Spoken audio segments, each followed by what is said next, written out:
Hello everyone. What comes to mind when you hear Tokyo?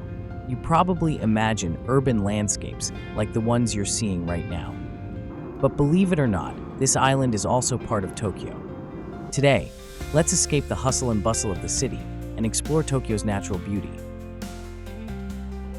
After a few minutes by train from Tokyo Station, we arrive at Hamamatsucho Station. From the nearby Takeshiba Port, ships depart for our destination, Izu Oshima Island. While there are faster ways to reach Izu Oshima, like planes and high-speed jet boats, today we're taking a leisurely 8-hour ferry ride. Why? Simply because it's budget-friendly. You can make the trip for around $40. While the peak tourist season for Tokyo's islands is summer, the terminal is still crowded with many passengers even in March when we filmed this.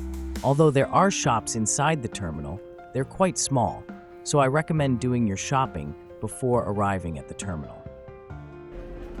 You'll need to show your boarding pass to get on the ship.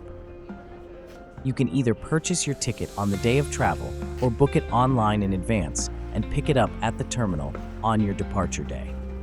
This ship also serves as a cargo vessel for the island, so they handle freight like this. All the food and drinks we consume on the island are transported this way.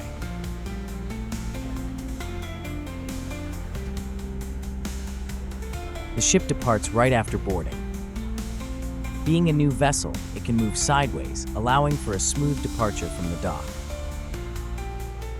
This route offers beautiful night views of Tokyo, so I recommend heading to the deck when we leave port to enjoy the scenery.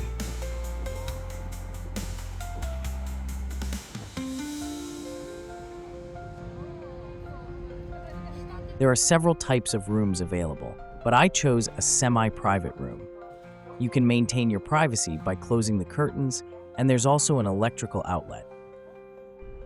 While there's no shop on board, you'll find vending machines for towels, shampoo, food, and drinks.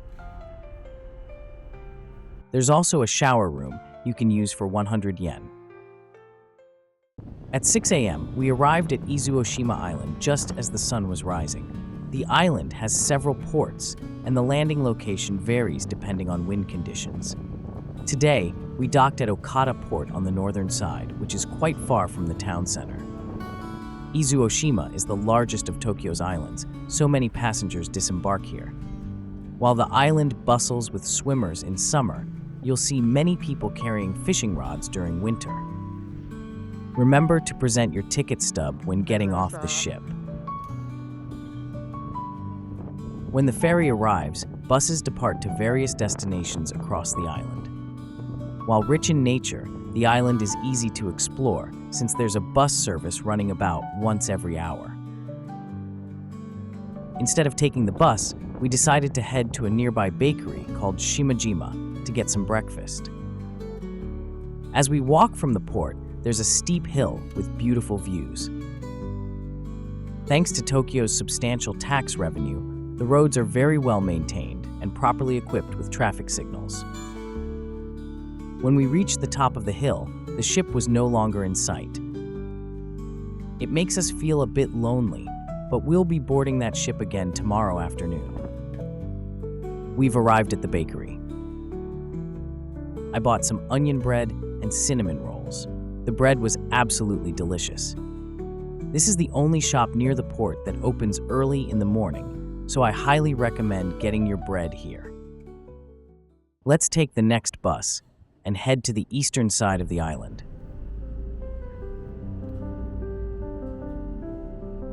Since the road is built on high ground, you'll get a great view if you sit on the ocean side.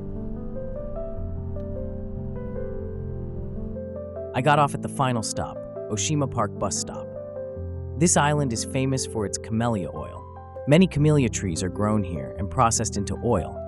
Since camellias bloom with beautiful flowers at the end of winter, a camellia festival is held from February to March. Although today is the last day of the festival and many flowers have already fallen, I came here hoping to still see some beautiful blooms. Oshima Park is home to an impressive collection of 8,200 camellia trees, representing 1,000 different varieties. The flowers are beautifully preserved in the shaded areas. The blend of white and pink creates a stunning display. Various types of camellias are planted throughout the garden. This particular variety appears to be an American camellia called McVeigh's Giulio Nuccio.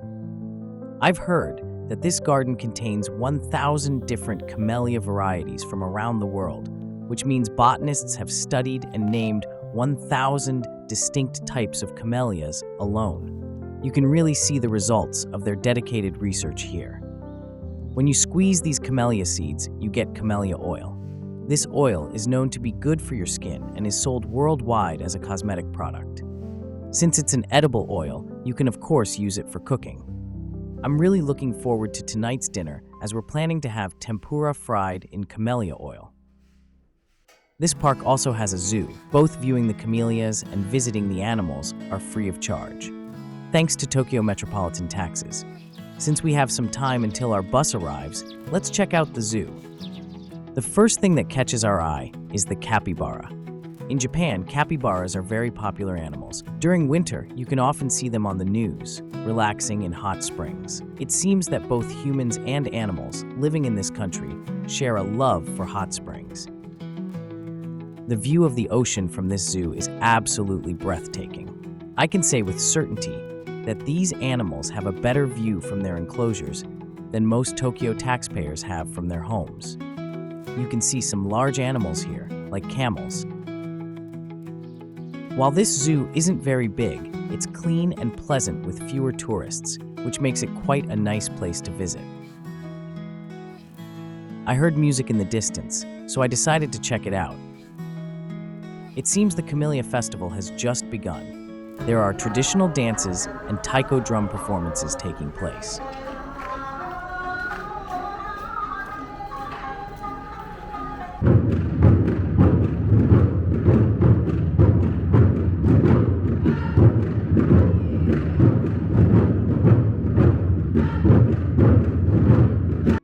I found some tempura being sold at the food stalls nearby, so I bought some for lunch.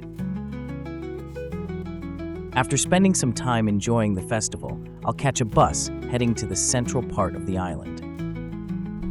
Usually, buses to Mount Mihara in the center of the island only depart from the port.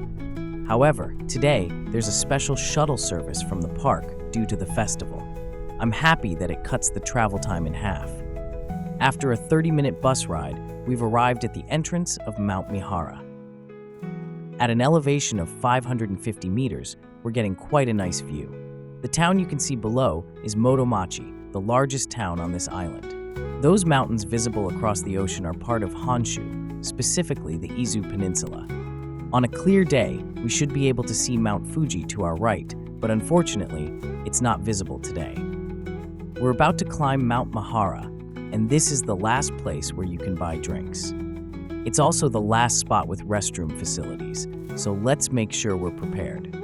And of course, this is the final location where you'll find restaurants and food vendors.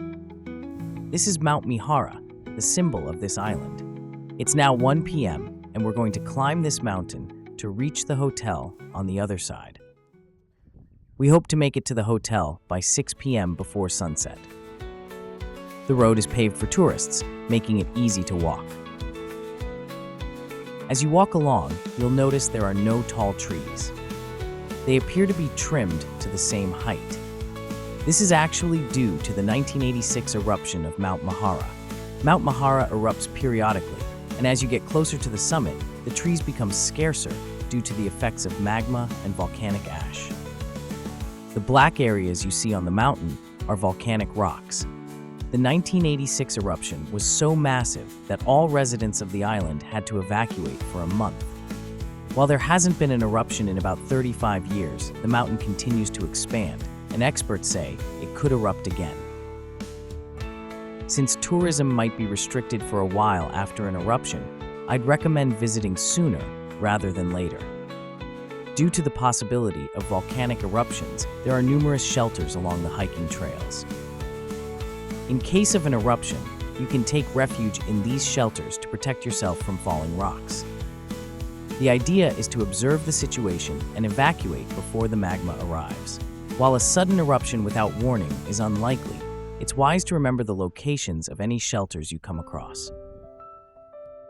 After walking for about 15 minutes, we've reached the edge of the lava flow from 1986. This black rock was once molten magma about 40 years ago. Trees are just beginning to grow in this area.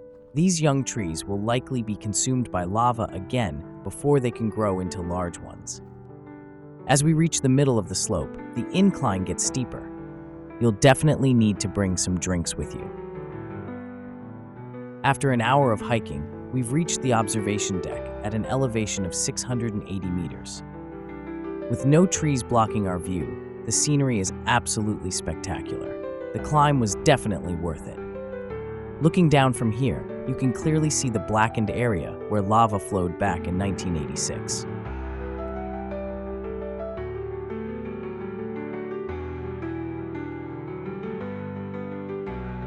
This rock has become quite popular because people say it looks like Godzilla. Indeed, its color and shape do resemble Godzilla. It creates a scene that looks like Godzilla eating a ship. It's 2:30 p.m., and since we have some time to spare, I think I'll walk around the entire crater. Not many people seem to make the full circuit. The paved road has given way to a natural path. There are no railings here anymore, and the untamed landscape stretches out before us.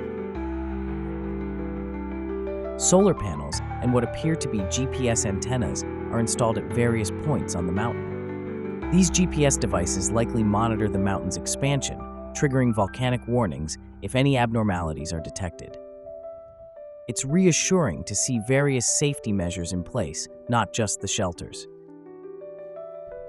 My feet are starting to hurt. Although I'm wearing hiking shoes, it seems trekking shoes would have been better for this rough volcanic terrain. If you're planning to walk the same route as us, I strongly recommend getting proper trekking shoes. The southern side of the island is coming into view. Those islands you can see across the ocean are Toshima and Nijima. The ship that brought us here must have headed toward those islands after dropping us off. These islands are quite popular as they're even further from the main island of Honshu, making them perfect spots for stargazing. We've never been there ourselves, and it's definitely a place we'd love to visit. We haven't seen any other tourists for over 30 minutes now. Cell phone reception is getting worse, with more areas having no signal at all. If someone gets injured here, it would be quite difficult to call for help, so I strongly recommend that visitors come well equipped for this trail. We've now reached a spot where we can clearly see the crater. There's a thin stream of smoke rising from it. This is most likely volcanic gas being released. Those yellow patches we see are probably sulfur deposits.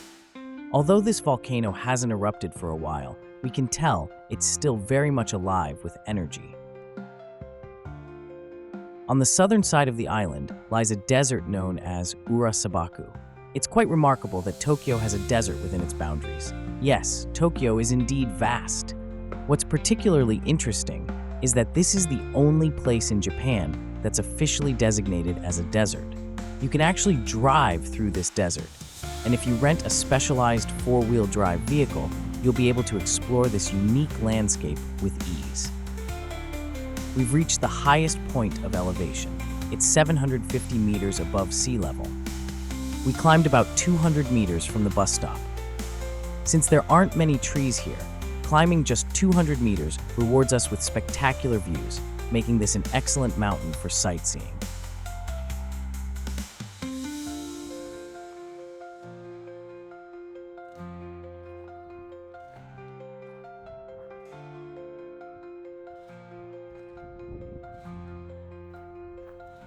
Now, let's head down to our hotel. Look, there's our hotel over there. Can you see it? We should pick up the pace since we still have quite a way to go. It's almost 4 p.m., and I hope we can make it before dark. I'm following the sign that points to the hotel area as we head down the mountain. This trail is known as the Texas Course. For those of you living in Texas, does this scenery remind you of home? Please let us know in the comments. if it looks similar to Texas. As we descended the mountain, we discovered stones stacked on the pillars. Quite a few of them, actually. Perhaps others who safely made it down were having some fun here. Following their lead, we added our own stones to the collection. But while we're doing this, the sun is getting lower and lower in the sky. We need to hurry. Unlike mountain trails, it's harder to identify the path on flat ground. I'm walking while checking my pre-downloaded Google Maps and following the GPS signal. Looks like I was on the right track as I can now see a signpost ahead. I just met some tourists from the hotel who came for a desert tour, which made me feel more at ease. It's been about 2 hours since I last encountered any humans. I continue walking, following the wooden posts that are placed as markers along the way. After walking for a while, we've come to an area with trees, something we haven't seen in quite some time. The path is clearly visible now, so we just need to keep walking straight ahead. After passing through the volcanic rock area, we've reached a zone with regular soil and trees. We can tell we're getting closer to civilization as we're starting to get a strong signal from the hotel's cell phone tower. The hotel is just around the corner from here.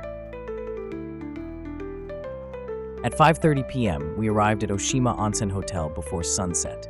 We're glad we made it while it was still light out, as it would have gotten dark in about 30 minutes.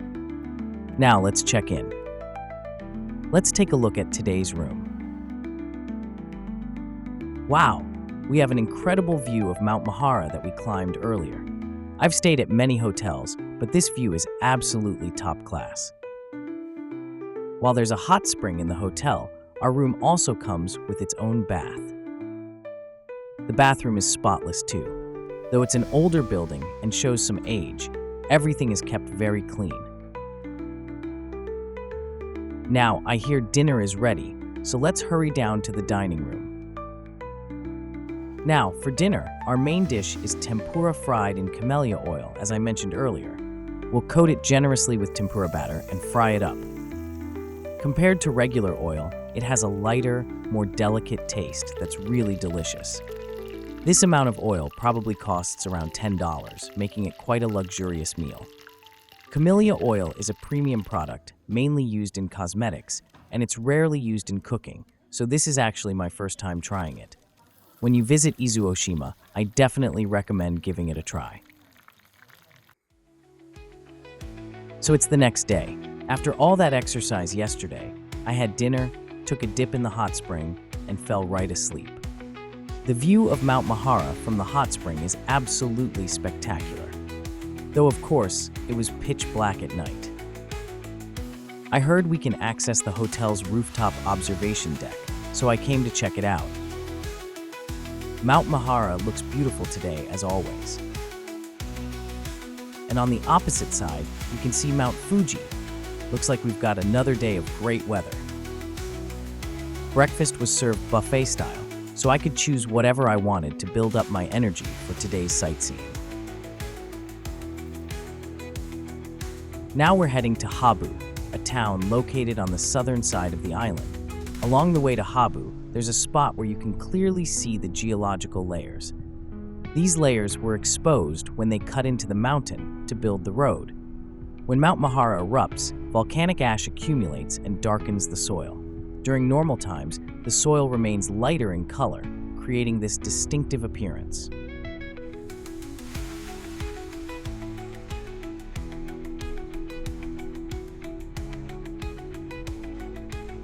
We've arrived at the Habu observation deck. This is the view of Habu Port. It was originally a lake, but the great earthquake and tsunami of 1703 connected it to the sea. Merchants noticed that since the port was surrounded by mountains, it would make an excellent harbor protected from wind and waves. They developed the area into a working port, which began operations in 1800. Although this port is no longer a major harbor due to the larger size of modern ships, it was a bustling port several decades ago, with numerous vessels calling here. Let's go explore and see the remaining traces of its prosperous past. In front of us is a historic hotel. It was once a bustling stopover point for fishing boats and trading vessels. Let's go inside, since we can explore it as a historical museum now. They've recreated scenes showing geisha serving meals to guests. While such scenes can only be found in Kyoto these days, they were quite common in high-class Japanese inns back then.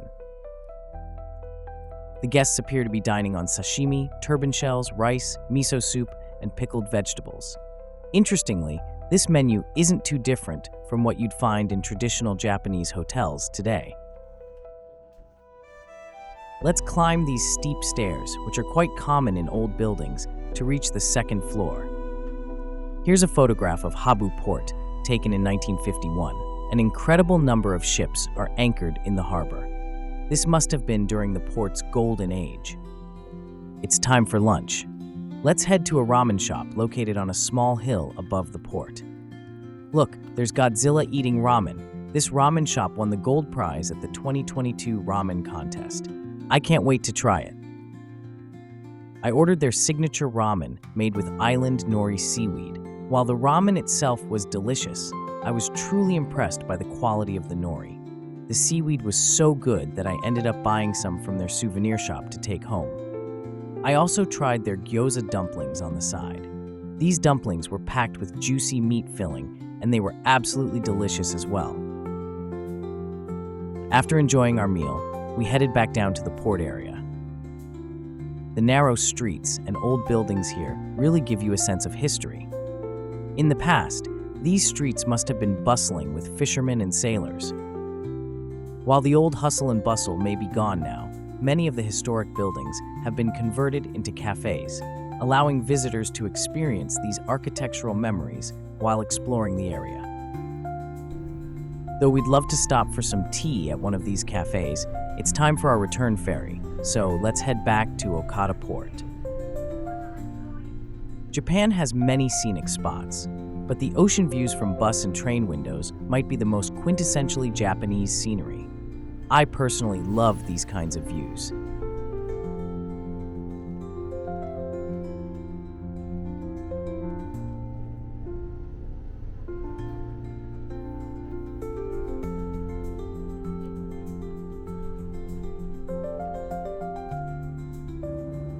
On our return journey, we can still see the same geological strata we saw on our way out. The view might actually be better on the return trip, since we're passing at a slightly greater distance from the rock formations. They look just like the German cake called Baumkuchen. For those who aren't familiar with Baumkuchen, let me explain. It's a traditional German cake. Interestingly, while it's not particularly famous in Germany, it's extremely popular in Japan. In fact, many staff at the German embassy in Japan say they tried it for the first time after coming to Japan. You can even find it in Japanese convenience stores, so I definitely recommend giving it a try. We're back at the port now. There's a survey map showing where visitors to Izu Oshima came from. It looks like people are coming from many different countries. Though I noticed someone apparently lives in the middle of the Atlantic Ocean. The ship has arrived, so let's head back to Honshu. We'll be sailing through Tokyo Bay in the evening, which means we should be able to enjoy a beautiful sunset.